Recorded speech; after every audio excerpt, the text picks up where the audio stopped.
Hey Piper, how is everybody? I'm just sitting here smoking a bowl of Sunset Breeze from Peterson. My favorite Peterson blend to date so far of any they make, I believe, has become this Sunset Breeze. It is an aromatic. Someone asked me the other day about a blend. I think it was Chris Pipe Happy that truly tastes like what it said on the dang box on the tin, and this is one. It's an Amaretto. Peterson's of Dublin, Sunset Breeze, and promising a unique smoking experience. This blend of first choice Virginias, Burleys, and Black Cavendish are crowned by a wonderful Amaretto aroma. And brother, it tastes just like what it says. It is. If you hadn't tried it, this is well worth it. I'm smoking it in this little Bajan pot.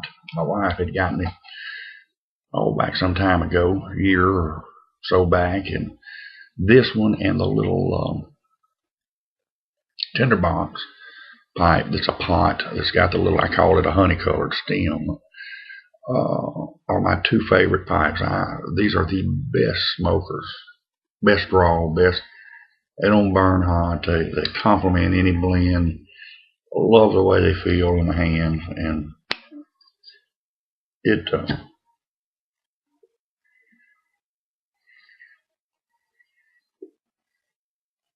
I smoked that old tinderbox one because it's got a little bit, not much, a little bit bigger bowl, and it probably gets more smoking than this one, but this is probably my favorite. And I hadn't smoked it, it's bad to say your favorite pipe. It hadn't been smoked in a couple of weeks, but I've been trying to smoke some that I sure enough hadn't smoked in months. You always wind up with a few that get stuck in the rack, and you start getting new ones, and you start getting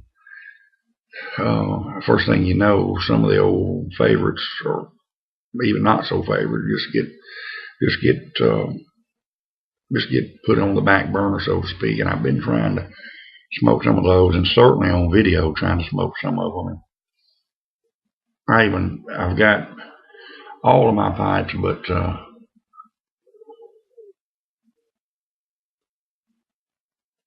I got 7 or 8 of them that are not in a rack. I'm out of rack space. I've been debating on whether to buy another little pipe stand, hold 3 or 4 or 6 or whatever. But I've kind of been holding, just said, no, I'm not going to do it. I'm just going to build a rack like Smoking Briar Mike. He sent me the dimensions on his, and I'm going to try to go to Lowe's and get everything pre-cut and put one of those together, I think. But I even went the other day and pulled out some that I've got up in a little closet in the bathroom. I've got a little shelf that I've got some pipe tobacco that is not in my daily rotation that I will go to, and I keep some cellared in there, some tins too. But I put them in 2 big coffee mugs. I just stuck them in there and stuck the mugs up and I got 8 or 9 in that thing probably. I even went and picked one out of it the other day. Now those are the ones that truly are, for whatever reason, there's 2 or 3 in there that I just hate. Just don't like them at all, and they're little basket pipes, and some of them are not good smokers for whatever reason. One of them's a fake briar, it's a Brylon or something. I mean, it just may as well be plastic. Now some Brylons are not bad. I mean, but this one, I've got 3 or 4 that's like that. But I picked one out that decent little old pipe. It's not a briar, but it's some kind of cherry wood or pear wood or something, and it got it out smoked, and it always does pretty good. But it's just not one of the draw. It's not real good. It's a little bent pipe. But like I say, I've been really trying to revisit some of these old friends, and I've got the main ones, your new ones, like I say, that all of a sudden wind up in the rotation, and your very favorites that stay in there, like this one, even though this one hadn't been smoked in a couple of weeks, or like the Tinderbox, it's a big workout. Looking at a couple of Dr. Grabo's on this JR pipe, JR Tobacco or JR Cigars or something. They may be in the Carolinas, but I think that's where my future daughter-in-law and my son got me the little fish pipe rest, and they got some decent prices on it. A couple of things I didn't think was real good on. They were, I don't remember the blends. Well, the Sutliff, for instance, I thought they were a little high on it compared to smoking pipes or pipes and cigars. They were high.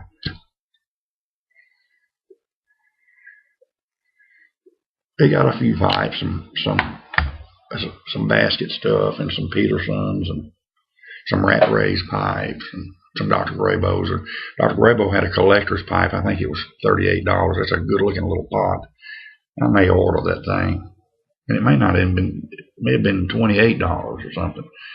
And then I like the little Dr. Grabo freehand. I've got 6 Grabos, and my goal is to have one of every shape that they offer as a collection, and then start going back and looking at some from the 50s and 60s, kind of like Guy does with the K-Woodies, except do it on a Grabo line. But I want all the current ones, and they're not expensive, $25 or so. So it wouldn't take,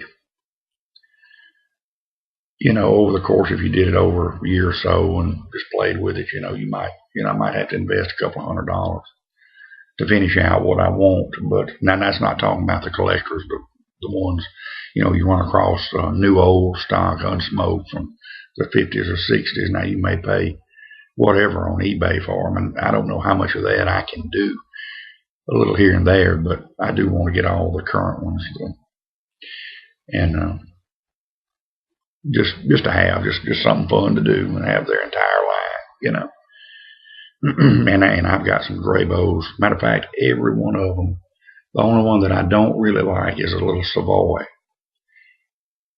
I've got the big pipe. I've got the Omega. I've got some others, a couple that Nathan gave me. I really don't know what the Nathan Campbell, that I don't know what they are. He kind of tricked them out a little, beveled them and sanded them down to their natural deal, and they toned real nicely. But like them, and I started to smoke Dr. Grabo Big Pipe. I've had for several years. That's what they call it, the Big Pipe. It's a rusticated one.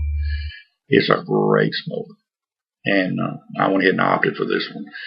And I may do the Big Pipe tomorrow night on one, but it's had a ton of good blend smoked in that thing.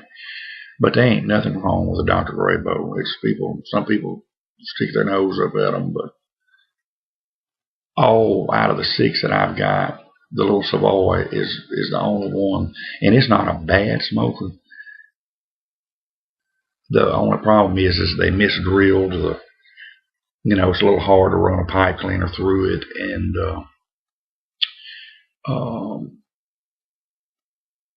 the draw on it, in spite of that, is pretty good. I'm trying to remember what it was I didn't like about that pipe.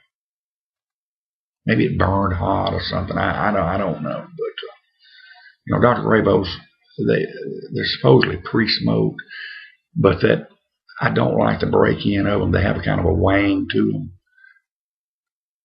I've noticed on more than one of them, there's a certain little taste for the first 2 or 3 bowls, and then it goes away. And it may be the carbon that they put in it. It may be, something they're spraying in it for that machine that pre-smokes them. I don't know what it is, but I've noticed it on them. But you can't beat one for an everyday pipe or whatever you want on it. And some of them are pretty good looking. The problem you run into with a Grabo is some of them have blemishes in the briar, and they'll put that stamp on it in some of the oddest places. And I won't, if I buy one online, sometimes you don't always see it. That's why I prefer to buy them and look at them. I wish they'd leave a little blemish in them, and that's just part of the character of the briar of the pipe. But that's the thing with them is to me, how they cover up their blemishes.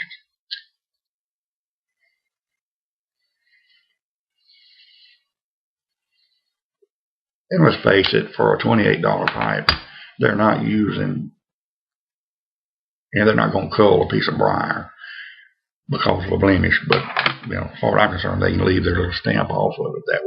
I'd rather have a little blemish in it, than that ugly symbol they put on it. But we got set up tonight on the trailer.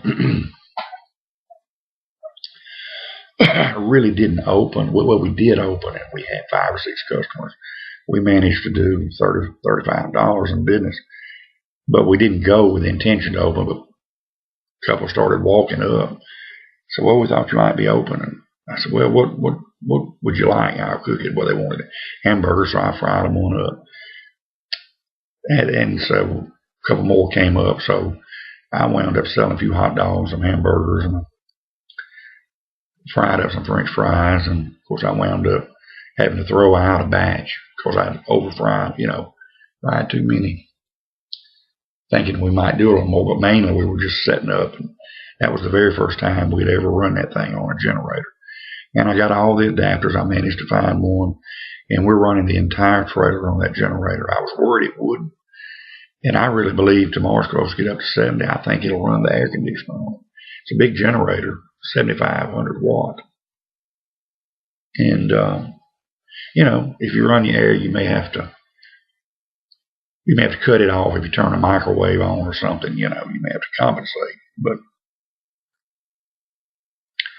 overall, it's first time it'd been, cranked up and run on it, and it run like a champ. It was one my dad had given me. He buys a bunch of parts from Crow Burlingame Auto Parts, and they're a pretty good sized company out of Little Rock. Well, when you pay your bill on time, you get points. When you reach a certain amount of volume, you get points. If you pay cash for things, you get points. It's just several ways you can get points. And at the end of the year, he has gotten, and then you take these points and you got a catalog you can buy gifts on. I mean, he's bought chainsaws. He's bought, over the years, the last year, he had enough points to get me and my brother generators. And so I was tickled to death to get it. I didn't own one. Probably would have never bought one, couldn't afford one or whatever, And Daddy bought us both one. And with that food trailer, it is come in handy.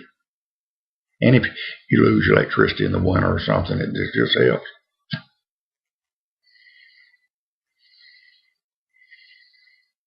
What got him to do it is back here, right before that happened.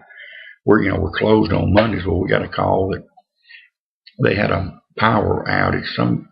They were doing some construction and got a backhoe into a transformer or something. And about 3/4 of the little town of Farmville was without electricity. And they were saying it may be out 8 or 10 hours, 12 hours. You get in these little rural towns and you can run into problems. And so we ran up. I had to borrow a generator. I had to borrow his generator. And we ran up and hooked all the refrigeration up so our products, our food wouldn't spoil.